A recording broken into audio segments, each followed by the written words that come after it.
Hey, what's up mga sir? So again, magandang araw sa lahat. So for this video is again, meron akong ipapakita sa inyong comparison. So marami kasing siyempre marami akong customer na i-inquire sa akin sa page kung about Sentra board, no? So again, share ko sa inyo mga sir kung ano ba yung difference ng Sentra board against dun sa Sentra board frame. Yung sinasabi nilang Sentra board frame, ano ba yung pagkakaiba daw dun sa Sentra board lang siya, no?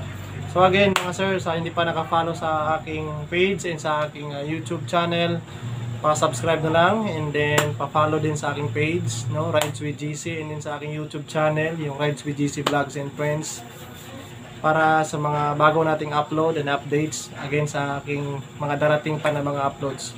So yun mga sir, maraming question sa akin sa aking page nga about ano ba yung pagkakaiba ng Sentra board frame tsaka Sentra board lang, no.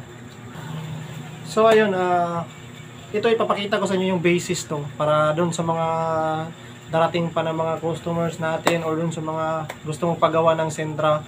So yun, magbibigay ako ng comparison nung sa dalawa between yung Sentra board at saka yung Sentra board na may frame, no. Itong ipapakita ko sa iyo is basic lang mga sir na sample. So meron ako ditong A4 size na Sentra board na plain lang siya, wala siyang ano sa likod, no. So ito yung aking sample, ipapakita ko sa iyo. So again mga sir, ito is disclaimer, ito ay personal ko lang na knowledge and personal ko lang din na experience sa paggagawa ng Sentra board. So may iba-iba tayong basis, may iba-iba din tayong explanation, no? Kasi iba-iba naman yung paggawa natin. So depende na rin sa experience natin sa paggawa ng Sentra board. So again, masyadong maingay yung background natin kasi nasa ano tayo, yung shop natin is nasa gilid ng kalsada. So sa mga nagtatanong, para din sa mga gusto magpagawa, ito yung tinatawag natin na Sentra board. So makikita natin, yan.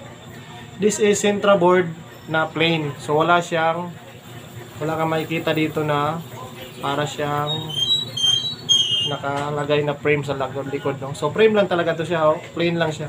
Ayan. So this is A4 size na Sentra board. So nilagyan natin ng pictures dito. Tapos ito ay naka-glossy laminated na Sentra board. So ito ay A4 size. So ayan, sa nagtatanong, ano ba yung Sentra board? Pag sinabing Sentra board, pictures lang na laminated, kung papagawa kayo, so ito yung Sentra board lang na plain. So makikita nyo wala siyang nakalagay sa likod. So this is Sentra board mismo. Yan. Kung mga gusto mong order sa akin o gusto mong order sa ibang mga gumagawa ng Sentra board, kung specify nyo lang, no, kung gusto nyo lang yung Sentra board, yan, na plain lang siya. So ang idea nito, para madikit natin sa wall, is sa akin is ginagawa ko, nilalagyan lang to dito ng double-sided tape. Dito magkabilaan, or pwede rin sa center niya. Tapos pwede nyo siyang ilapat nyo lang ganun. Yan. So ito naman kasing Sentra board is magaan lang naman siya. So kayang-kaya lang siya ng yung ng double-sided tape. Yung makapal na double-sided tape parang ganito, may sample ko, double-sided tape.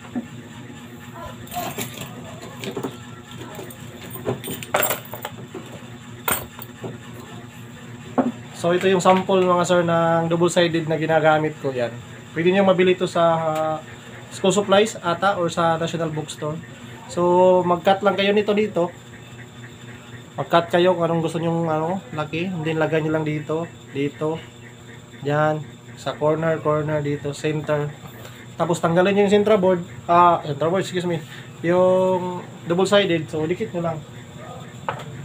So kayang-kaya siyang idikit kasi nga magaan lang naman tong Sentra board. So ito yung tinatawag natin na plain lang siya na Sentra board.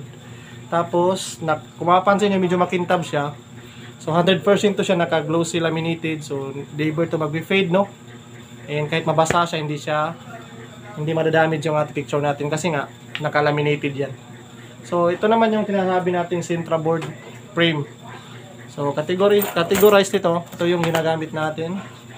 Yan. So ito yung gawa ko mga sir, no. Iba-iba kasi yung diskarte ng iba. Sa akin, pag sinabing Sentra board frame, so ito yun. Meron siyang Ito sa kanto niya, sa baba, and then sa gilid. So side by side, meron siyang frame na ginamit. So i-compare mo siya sa Sintra board lang, yan. So yung laki ng difference nila, di ba? So ito is plain lang na Sintra board. Ito naman ang tinatawag natin na Sintra board with frame. Sintra board frame. So yun, meron na kayo idea, no, kung gusto niyo magpagawa. So ang price naman nito is medyo mahal siya ng konti doon sa plain lang, no? Sa plain lang na Sintra, medyo mura to kaysa dito sa may Sintra board frame. Kasi nga ito ay nilalagyan na ng frame sa gilid. Yan. Ang paglagay naman ito mga sir, pwede nyo rin lagyan ng syempre meron itong sabitan. Ginawa ko siya ng sabitan. Ito yung sa akin. So pwede nyo ilagay sa ampon. Meron kayong pako. So kabit mo lang din. Yan. And then yun, simple comparison lang, no? Yung para sa akin, mas preferred ko to Sintra board frame. Mas ano kasi siya tingnan, no? Yung kanto niya kasi meron siya nakalagay na Sintra board din na para siyang, kung titingnan nyo siya, para siyang frame talaga nung nakasalamin. Kasi nga may kanto. Yan. So compare mo dito, is plain lang talaga siya. Yan. Diba? So yun again, may kanya-kanya naman tayong options kung anong gusto natin ipagawa. So sinishare ko lang yung comparison ng dalawa kasi nga maraming nag-PM sa page or nag-inquire kasi naguguluhan sila kung ano ba yung Sintra board saka yung Sintra board frame. So magkaiba sila ng price and magkaiba din sila ng design. Yeah. Same size, A4 size, same size lang yan. Pero yung sa likod nila is plain yung Sintra board, merong frame yung tinatawag na Sintra board frame. So yan. So again, sana meron kayong nakuha ng idea, no? Especially doon sa ating mga customers and din sa mga nakapanood nitong video natin na gusto magpagawa ng ganitong style ng frame. So alam na to ng mga gumagawa ng mga Sintra board frame doon sa mga printing shop, no? So para may basis lang din kayo. So magkaibang price ng plain lang and then yung may frame. Medyo mura to konti kaysa sa may frame.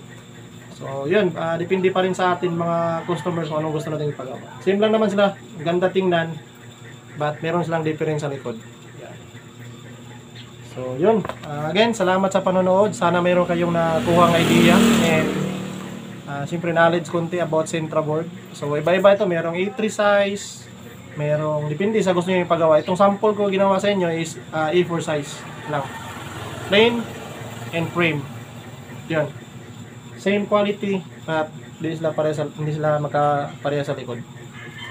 So yun mga sir, salamat sa panonood and kita-kits sa next video natin. So yun sa mga hindi pa naka-follow sa aking page and sa aking channel, ang Rides with GC Vlogs and Friends. So pa-follow na lang mga sir, pa-subscribe and kita-kits sa next videos. God bless sa lahat. Peace out and ride safe.